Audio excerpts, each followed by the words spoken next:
بلدیہ عظمیٰ کراچی کے ادارے سم نے ایک بار پھر اپنی اہلیت اور افادیت کو ثابت کر دیا۔ بلدیہ عظمیٰ کراچی کے ادارے سم نے 5 روزہ مردم شماری کی بابت TOT کے انعقاد کیا گیا۔ میونسپل کمشنر بلدیہ عظمیٰ کراچی شجاعت حسین کی ہدایت پر پاکستان بیورو آف اسٹیٹسٹکس اور KMC کے اشتراک سے ہونے والے اس ورکشاپ میں 25 سے زائد ٹرینر نے 7ویں مردم شماری پہلی ڈیجیٹل مردم شماری کی تربیت حاصل کی اور اس میں ٹرینر کو ٹریننگ دی جا رہی ہے۔ اس میں ناصر ڈپٹی ڈائریکٹر بحیثیت ٹرینر اپنی خدمات انجام دے رہے ہیں۔ ادارہ سم اپنی روایت کو برقرار رکھنے کے لیے ہر ممکن جہاں کوشش کرتا ہے، وہیں اس قومی فریضے میں بھی ایک بار پھر بلدیہ عظمیٰ کراچی کے ادارے سم نے ٹیکنیکل سپورٹ فراہم کی ہے۔ واضح رہے کہ اس سے پہلے بھی بلدیاتی الیکشن کے انعقاد کا اعلان ہوا تھا تو ڈسٹرکٹ ریٹرننگ آفیسر یا اسسٹنٹ ریٹرننگ آفیسرز کو بھی ٹریننگ کا اہتمام کیا گیا تھا، جس میں کراچی میں موجود ریجنل ڈائریکٹر الیکشن کمیشن کے ندیم حیدر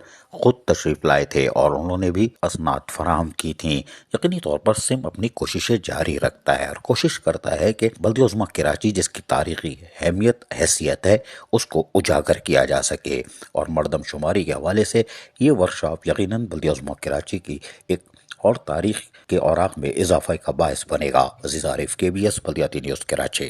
ایسی ہی خوبصورت ویڈیوز فیوچر میں حاصل کرنے کے لیے ریڈ بٹن پر کلک کر کے اور بیل آئیکن کو پریس کر کے ہم سب کے سبسکرائبر بننا مت بھولیے۔